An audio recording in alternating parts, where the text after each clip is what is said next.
Well, this right here is the all new Kia Seltos.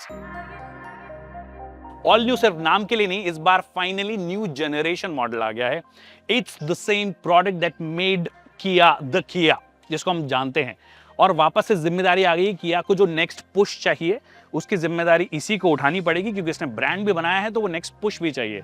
अब वो होता है या नहीं होता है वो समय बताएगा. मैं आपको बताऊंगा कि क्या जो पिछली बार वाले मॉडल में कुछ कमियां रह गई थी, क्या उसको इस बार इंप्रूव किया है, कौन सी चीजें मुझे बहुत अच्छी लगी, कौन सी चीजें नहीं अच्छी लगी. पहले ही बता दूं, इसकी प्राइस नहीं आई है, प्राइस आगे आएगी, बट बाकी सारी चीजों की बात आज के इस वीडियो में होगी. नमस्कार, खमागणी देवी सज्जनों, मेरा नाम है विकास योगी, आप देख रहे हैं ऑटो योगी, और आज बात न्यू जनरेशन किया सेल्टॉस की होगी.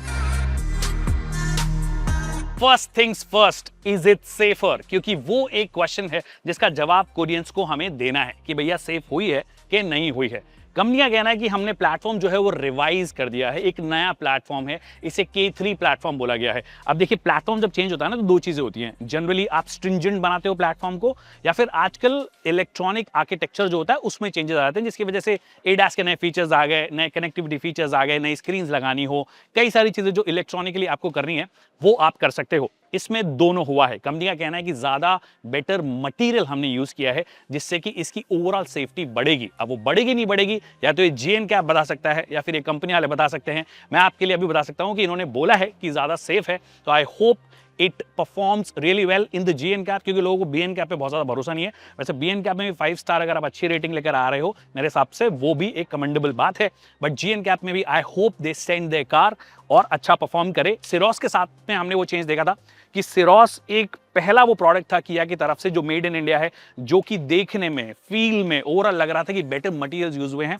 यहां पर भी एटलीस्ट देखने में, जो कि एक वैसे कोई पैरामीटर नहीं है कि दरवाजे का वेट है या नहीं है, बट इस बार लग रहा है कि जो हम जनरली देखते हैं ना कि पतरा कैसा, तो पतरा कंपैरेटिवली बेटर हुआ है.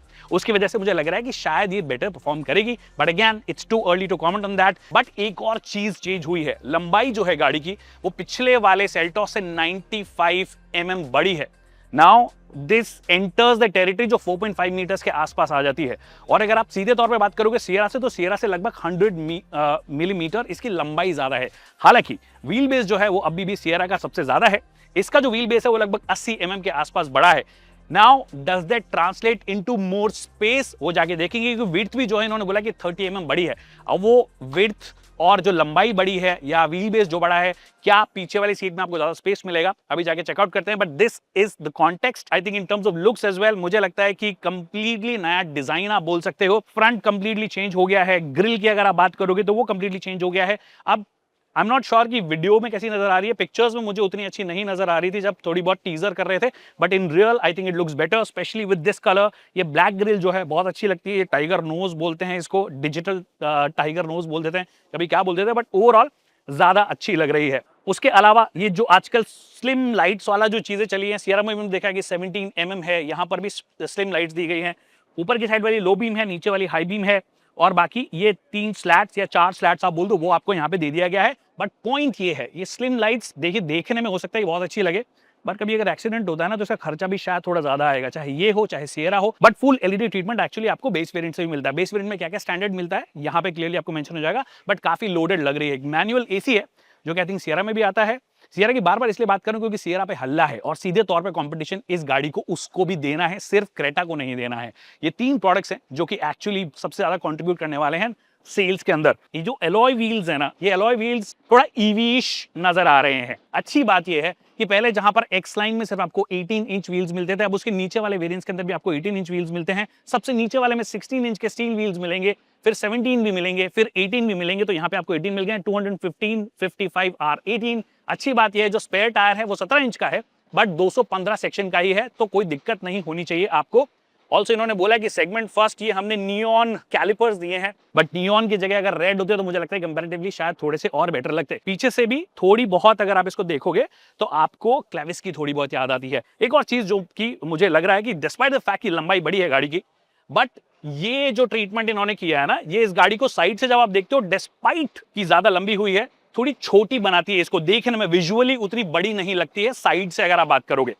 तो ये कहानी है. ये फ्लैश टाइप के डोर हैंडल्स एक्चुअली बाहर आए हुए हैं. दैट मींस सेगमेंट का ये भी एक इकलौता फीचर है कि अगर आप अनलॉक करते हो तो ये खुद ही बाहर आ जाते हैं, आपको वो दबा के और बाहर नहीं लेकर आना है. ये सही जगह से खुल जाते हैं और बंद हो जाते हैं। So that's a nice thing. जैसे कि मैंने बोला था कि व्हील बेस बड़ा है तो स्पेस भी ज्यादा होना चाहिए था। पीछे वाली सीट पे बैठ के देखते हैं कि कितना स्पेस एक्चुअली है, क्या सियरा को उस मामले में टक्कर दे सकती है। ऑलराइट, तो पीछे वाली सीट पे आ गए हैं। पीछे वाली सीट पे एक्चुअली एक चीज जो नजर आ रही है वो ये है कि ये वाली सीट जो ललित के हिसाब से एडजस्टेड है, 6 फीट है ललित, और ललित के पीछे ललित ही बैठे हैं, ठीक है।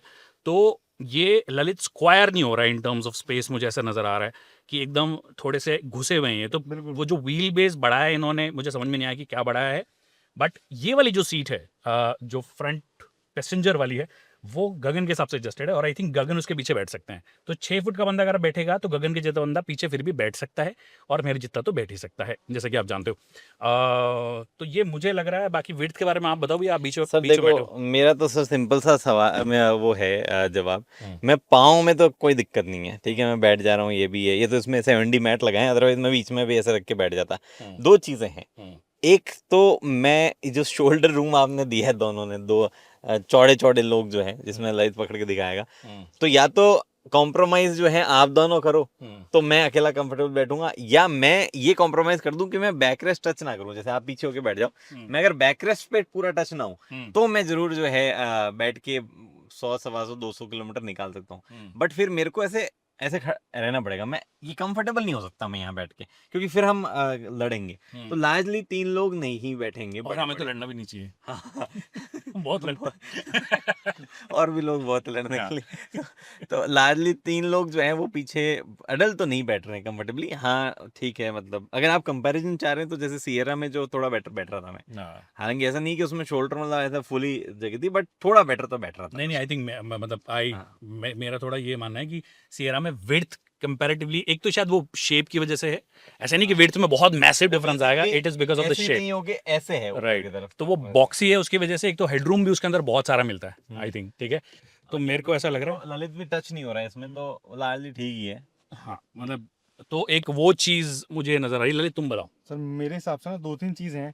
एक तो शायद ये ना सीट अगर वो लेदराइट होती और ये स्कूप्ड आउट होती तो बेटर ज्यादा बेटर बैठते। थाई सपोर्ट भी मेरे को तो कम, है ही नहीं इसमें। मेरे को काफी कम लग रहा है। और शोल्डर तो अपन तीनों के टकरा ही रहे हैं, मतलब थाई सपोर्ट शायद कम लगा, थाई ये यही छोटा है। एरिया वही बोल रहा हूँ, थाई सपोर्ट का एरिया ही नहीं छोटा है, बेस छोटा है, बेस बहुत छोटा है इसका। ऊपर तो काफी आई हुई है। इससे ज्यादा कंफर्टेबल शायद अपन सिरोस में बैठेंगे तीनों, क्योंकि पीछे हो जाती है, क्योंकि सिरोस पीछे एक्चुअली थोड़ी और कम होगी, बट पीछे एटलीस्ट आपके पास वाला स्पेस तो रहेगा ना। हाँ, एटलीस्ट आपको कॉम्प्रोमाइज एक ही जगह करना पड़ेगा। यहाँ पे अपने को थाई पे भी करना पड़ रहा है और ये वाला जो है यहाँ तो करना ही पड़ रहा है। और यहाँ पर अभी भी लग रहा है कि 4 लोगों की गाड़ी है, बीच में टावर बैठ जाएगा, बच्चा बैठ जाएगा। So that's it. ये अगर लोअर वेरिएंट में अगर ये यहाँ पे ये फाइबर ना देते हुए अगर जो नॉर्मल सीट्स आएंगी तो शायद बेटर रहेगा क्या? हाँ, क्योंकि ये दिखने में तो ठीक लग रहा है, बट ये यहाँ पीछे इसमें स्क्रैचेस 6+6 वाली है प्रॉब्लम। स्क्रैचेस पड़ेंगे इसमें तो फिर कुछ टाइम बाद नाखून से तो नहीं पड़ेंगे, बट बच्चे कुछ मार वार के कर देंगे। एक आध चीज और बता दूं, ये वाली सीट जो है थोड़ी सी रिक्लाइंड भी होती है। तो आई थिंक 3-4 स्टेप्स है जिसपे रिक्लाइन होती है। ये एकदम स्ट्रेट, फिर थोड़ा पीछे, ऐसे करके 2-3 स्टेप में ये रिक्लाइन होती है। और सनशेड जो है इसके मिड वेरिएंट से, आई थिंक दूसरा या तीसरा वेरिएंट है, एग्जैक्ट जो होगा मैं पे क्लियरली मेंशन कर दूंगा, उससे आपको मिलेगी। सियरा में ये एज स्टैंडर्ड मिलता है, तो फीचर लोडेड की है। एक और चीज़ अगर आपने ध्यान नहीं दी हो तो यहाँ पे टाइप सी जो है दे दिया गया है। तो यहाँ पे लगाने की जगह यहाँ पे टाइप सी दे दिया गया है। अब वो यूजफुल हो सकता है कि यहाँ पे वायर लगाइए और यहाँ पे आपको फोन रखना है तो यहाँ पे फोन रख सकते हो, यहाँ पे रखना है तो यहाँ पे रख सकते हो। वैसे पॉकेट मैनेजमेंट भी जो है वो सियरा में कंपैरेटिवली थोड़ा सा बेटर किया गया है। बट ओवरऑल आई थिंक अगर आप एज अ 4 सीटर इस गाड़ी को कंसिडर कर रहे हो तो आपके लिए हो सकता है। तीनों जो पीछे वाले पैसेंजर्स हैं उनके लिए एडजस्टेबल हेडरेस्ट दिया गया है, which is a nice thing.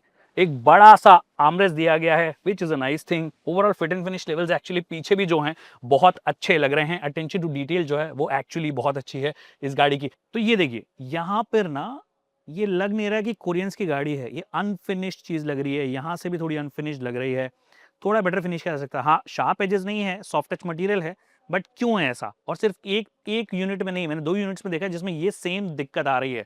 तो ये क्यों आ रही है? अब देखिए अंदर आने के बाद में ना आपको थोड़ी थोड़ी सिरोस की याद आएगी, स्पेशली ये जो स्क्रीन का ट्रीटमेंट है। ट्रिपल बोलते हैं, ये इन्फिनिटी स्क्रीन बोलते हैं। हालांकि अब जैसे कि हम देख रहे हैं कि ट्रिपल स्क्रीन महिंद्रास भी ऑफर करती हैं, टाटास भी ऑफर करती हैं, तो वो नहीं है। बट ओवरऑल इंटीग्रेशन जो है, कलर कॉम्बिनेशन जो है वो बहुत अच्छा लगता है। इनफैक्ट जो बेस मॉडल आता है उसके अंदर भी 10.25 इंच की आपको टच स्क्रीन मिलती है, which is a nice thing. Speakers भी आपको मिलते हैं। यहाँ पे टॉप एंड वेरिएंट की तरफ अगर आप जा रहे हो तो 8 स्पीकर बोस का सिस्टम है। वैसे मैं आपको अभी भी म्यूजिक सिस्टम के बारे में बता दूं कि Tatas still do it better. उनका जो 10 स्पीकर सेटअप है, 12 स्पीकर सेटअप है इनफैक्ट, वो बहुत ही अच्छा साउंड करता है। बोस मुझे मतलब वो नाम बड़ा और दर्शन छोटा थोड़ा लगता है, और कोरियंस उसी को एक्चुअली यूज करते हैं। हार्मन का इन्होंने यूज किया था सिरोस में, जो कि यहाँ पे नहीं है, बट मोटे मोटे तौर पर 8 स्पीकर सेटअप आपको मिल गया है। ये 3 स्क्रीन जो है हमने सिरोस में देखी वैसी है। जो बीच वाली है वो एक्चुअली ये भी टच सेंसिटिव है, अगर आप इसको चाहो तो चला सकते हो, ठीक है, इससे ऑपरेट कर सकते हो। वैसे अगर आप इससे ऑपरेट नहीं करना चाहते हो, जो कि टच मुझे बहुत ज़्यादा पसंद आता नहीं है, तो यहाँ से भी आपके कंट्रोल्स दिए गए हैं, जिसमें मोड्स आते हैं कि आपको डिफरेंट डायरेक्शन वाले जो मोड्स हैं वो चेंज करने हो, टेम्परेचर एडजस्ट करना हो तो वो आप कर सकते हो। हालांकि अगर आपको मान लीजिए कि सिंक करना हो, क्योंकि डुअल जोन क्लाइमेट कंट्रोल है ना, ये यहाँ से सिंक अगर आपको करना हो तो यहाँ से टैप करके कर सकते हो, या फिर स्क्रीन में जाके आपको टैप करना पड़ेगा, यहीं से सिंक होगा ये। तो मेरे हिसाब से वो बटन भी देते तो मजा आ जाता, बट बटन्स जो हैं वो ओवरऑल बहुत अच्छे लगते हैं। ये ऊपर वाले बटन्स अगेंस्ट सिरोस की याद दिला देते हैं, और Syros it's not a bad thing to be honest. Syros क्योंकि उसका जो सबसे स्ट्रॉन्ग पॉइंट है वो उसका इंटीरियर ही है, और वो कई चीजें यहाँ पर भी इन्होंने लगाई है। प्रॉपर बटन है, बढ़िया फीडबैक है, बढ़िया क्वालिटी है ओवरऑल बटन्स की। इनफैक्ट सिर्फ क्वालिटी बटन्स की ही नहीं, अगर आप ओवरऑल कहीं पर भी फिट एंड फिनिश लेवल्स की बात करोगे, this is definitely the best we have in the country right now. इस सेगमेंट की बात करोगे, यहाँ पे सॉफ्ट टच मटेरियल का इस्तेमाल किया गया है, ये सॉफ्ट टच है। आपको इस साइड भी अगर आप देखोगे, हाथ जहां पे रखते हो तो वो भी सॉफ्ट टच किया गया है। एक और चीज, सिंस मैं यहाँ पे आ ही गया हूं, तो वन टच अप और डाउन, अगर आप top and absolutely x line type variant में जाओगे तो फिर आपके लिए all 4 Windows one touch up down मिलता है। अगेन थोड़े और वेरिएंट्स में इसको डेमोक्रेटाइज किया जाना चाहिए था। ऑल्सो आपका वेंटिलेशन का जो बटन है वो यहाँ पे आ गया है। एक चीज जो बहुत अच्छी है, जो कि इलेक्ट्रॉनिक आर्किटेक्चर चेंज होने से हुई है, मान लीजिए आपने ORVM को एडजस्ट किया है अपने हिसाब से, ठीक है, ORVM को एडजस्ट, सीट को एडजस्ट आपने किया है अपने हिसाब से, वो जो है वो जब आप आओगे और आपने मेमोरी फंक्शन दबाया तो ORVM भी उसके हिसाब से एडजस्ट हो जाएगा, आपका सीट भी जो उसके हिसाब से एडजस्ट हो जाएगा। ऑफ कोर्स ये जो है ये टिल्ट और टेलीस्कोपिक एडजस्टमेंट जो है वो आपको अपने हिसाब से करना पड़ेगा, ये नहीं होगा, क्योंकि ये इलेक्ट्रिकली नहीं होता है, ये वो चीज नहीं होती है। एक चीज जो आपने और गाड़ियों में देखी होगी किया की थोड़ी महंगी गाड़ियों में, कि जब आप रिवर्स करते हो तो ये जो आपके ORVMs है वो थोड़े नीचे हो जाते हैं। ये स्टीयरिंग व्हील आपको EV6 की याद दिलाएगी, वो सेम स्टीयरिंग व्हील है। वहीं पर ही आपको ड्राइव मोड्स भी बीच में दिए गए हैं, जिसमें इको, नॉर्मल, स्पोर्ट जो मोड है वो आपको मिल जाता है। ट्रैक्शन कंट्रोल के मोड्स मिल जाते हैं, बट अगेन ये ट्रैक्शन कंट्रोल के मोड जो हैं वो गिमिकी ज़्यादा होते हैं, काम कम करते हैं, क्योंकि इनमें ऐसा कुछ नहीं होता कि सस्पेंशन सेटिंग चेंज हो जाएगी, कोई भी नहीं देता इस सेगमेंट में, बट ये थोड़े गिमिकी मुझे ज़्यादा लगते हैं। ड्राइव मोड्स में ऑफकोर्स अगर आप टर्बो चला रहे हो तो उसमें स्पोर्ट मोड शायद थोड़ा सा और ज़्यादा स्पिरिटेड फील हो जाता है कभी कभी, क्योंकि इंजन की जो ट्यूनिंग है वो थोड़ी सी चेंज हो जाती है, गियर्स को थोड़ा होल्ड करती है। तो ये कुछ चेंजेस हैं। स्टीयरिंग व्हील EV6 वाली है, I wish it would have been better. मुझे I think all black theme ज्यादा बेटर लगती है। अच्छी बात यह है कि इन्होंने वो व्हाइट नहीं किया है, जो कि कई गाड़ियों में हमने देखा है कि पूरा डैशबोर्ड जो है पूरा व्हाइट हो जाता है और गंदगी अट्रैक्ट करता है। यहाँ पर वो चीज नहीं है। अब इंटीरियर के कलर कॉम्बिनेशन भी जो है वो कई ट्रिम लेवल्स पे अलग अलग है। एक्स लाइन में आपको एक ग्रीन मिलता है, but it's not the soothing green जो कि हमने पुरानी वाली एक्स लाइन में देखा है, उसमें ज्यादा बेटर ग्रीन लगता था। ये थोड़ा सा ऐसा लगता है कि थोड़ा सा ज्यादा ही अननेसेसरी ब्राइट है, इट डजंट गो वेल। ये वाला मुझे कंपैरेटिवली बेटर लग रहा है।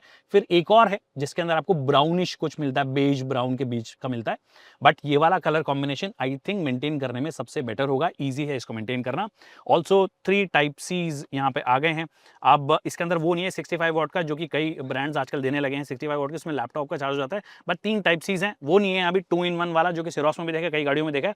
अभी प्रॉपर 3 यहाँ पे दे दी गए हैं, और 2-in-1 वाला थोड़ा सा कमर्सम भी होता है मेरे हिसाब से, यूजेबल होता ज्यादा नहीं होता है।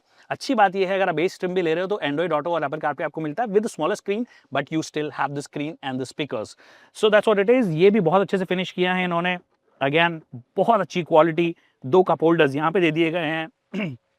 ये सेंटर आर्मरेस्ट है, ऑफ कोर्स आगे पीछे नहीं होता है, ये फिक्स्ड रहता है, ये फिक्स्ड रहता है, but the quality is very good. 12V का सॉकेट यहीं पर अंदर दे दिया है, थोड़ा बहुत सामान यहाँ पे आ जाएगा। यहाँ पे ग्लव बॉक्स की अगर बात करोगे तो कूल्ड ग्लव बॉक्स नहीं है। I wish top and TRIMS में तो एटलीस्ट कूल्ड ग्लव बॉक्स दिया जाना चाहिए था। तो कुछ जगहों पर ऐसा लगता है कि सिरोस कंपैरेटिवली थोड़ी सी बेटर है इन टर्म्स ऑफ फ्लेक्सिबिलिटी और कुछ फीचर्स के मामले में भी, बट क्वालिटी के मामले में definitely they are comparable. This is very very good. अब यहाँ पे आप देखोगे तो सेगमेंट की इकलौती गाड़ी है जहाँ पे आपको 10-वे एडजस्टमेंट मिलता है। सीट्स का ऊपर नीचे हो जाएगी, आगे पीछे हो जाएगी, या आपका अगर आपको थाई सपोर्ट थोड़ा सा बेटर, मतलब जो बेस ऑफ द सीट आगे वाला है उसको ऊपर करना वो भी कर सकते हो, और लंबार सपोर्ट भी जो है वो भी आपको दे दिया है। तो ये इकलौती गाड़ी है जिसमें आपको 10 वे एडजस्टेबल सीट मिलती है। ऑल्सो सेगमेंट में सभी गाड़ियां अब आपको बड़ी बच्चे सुखाने की मशीन देती है। यहाँ पर भी पैनोरामिक सनरूफ आपको मिल गया है, पहले भी मिलता था, अभी भी मिलता है, उसमें कोई बात ही नहीं है।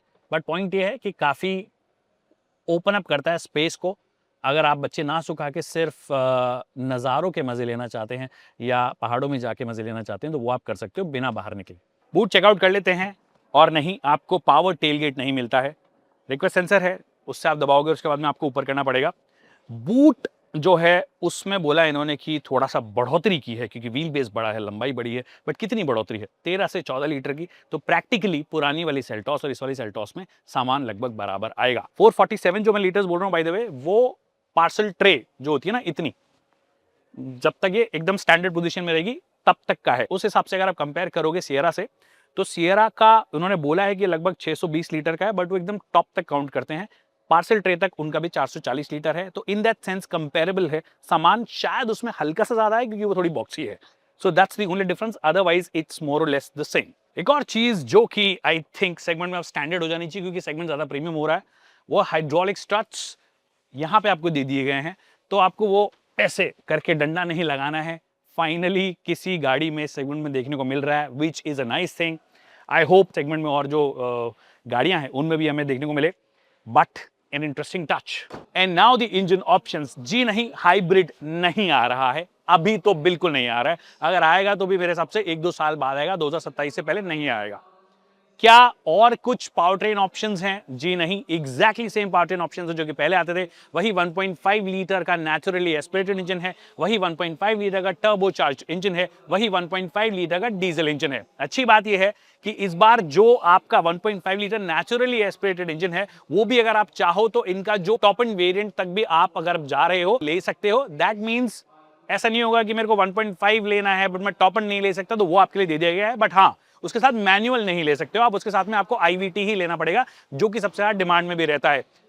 एक और चीज अच्छी की है कि 1.5 लीटर का जो टर्बोचार्ज इंजन है वो भी अब आपको लोअर ट्रिम्स में मिल जाता है। बेस को छोड़कर उसके ऊपर वाला जो ट्रिम है उससे आपको मिलने लग जाता है और ऊपर तक मिलेगा अगर आप उसका 7 स्पीड डीसीटी लेते हो। बट उसके साथ में मैनुअल नहीं आता है। वो मैनुअल जो कि क्रेटा में आपको ऑफर किया जाता है वो यहाँ पे नहीं दिया जाता है। यहाँ पे अभी भी आपको IMT दिया जाता है जो कि मेरे हिसाब से ना तो पूरा ऑटोमेटिक है ना वो मैनुअल है। आई डोंट नो उसका यूज केस क्या है, क्या लोग ले रहे हैं नहीं ले रहे हैं, वो एक चीज है। बट मेरे हिसाब से आई थिंक उसके साथ में मैनुअल भी दिया जाना चाहिए था। बट एक स्ट्रैटेजी क्लियर हो गई है कि Hyundai जो है IMT से दूर भाग रहा है, किया को चिपका दिया गया है, दे दिया गया है कि आप बेचो इसको। और जो डीजल इंजन है वो वही 1.5 लीटर वाला इंजन है, वही 250 Nm के आसपास है, 118 bhp के आसपास की पावर है, वो आपको मिलता है। और उसमें भी अक्रॉस ट्रिम लेवल्स, अगर आप ऑटोमेटिक ले रहे हो तो आप टॉप एंड वेरिएंट तक उसको खरीद सकते हो, अगर मैनुअल ले रहे हो तो मिड वेरिएंट तक, मिड से ऊपर तक आपको मिलने लग जाएगा। Power output figures exactly same है जो कि पहले आते थे, उसमें कोई चेंज नहीं है। और क्योंकि मुझे लगता है क्योंकि इलेक्ट्रॉनिक आर्किटेक्चर भी चेंज हुआ है, स्ट्रिंजेंट भी किया है, तो क्या परफॉर्मेंस में चेंजेस आए होंगे? क्योंकि power output figures exactly same है, सेम आरपीएम पे आपका पीक टॉर्क या पीक पावर आ रहा है, तो कहीं कम तो नहीं हो जाएगा परफॉर्मेंस, थोड़ा नीचे तो नहीं हो जाएगा? वो जब चलाएंगे तब उसके बारे में बात करेंगे। बट ये कहानी है, ये वैसे आप जितनी देर से देख रहे हो ये इसका एक्स लाइन वेरिएंट है जो कि ऑफ कोर्स अभी तो नहीं आ रहा है, हो सकता है कि ईयर एंड में आए, अभी नहीं आएगा ये। इसका ईवी नहीं आ रहा है बाय द वे, जैसे कि क्रेटा का ईवी आता है, इसका ईवी नहीं आ रहा है जहां तक मुझे पता है। सिरोस का पहले आएगा, इसका अभी पाइपलाइन में है ही नहीं क्योंकि ये क्लेविस बेचना चाहते हैं, Hyundai क्रेटा इलेक्ट्रिक बेचना चाहती है। So this is the whole story of Kia Seltos. I hope आपकी जितने भी सवाल हैं उनको मैं एड्रेस कर पाया हूं। कई कई छोटी छोटी चीजें मैं मिस कर जाता हूं कई बार, बट अगर ऐसा है तो आप कमेंट सेक्शन में पूछ सकते हैं, उसका जल्द से जल्द जवाब देंगे। Thank you so much people for watching this video.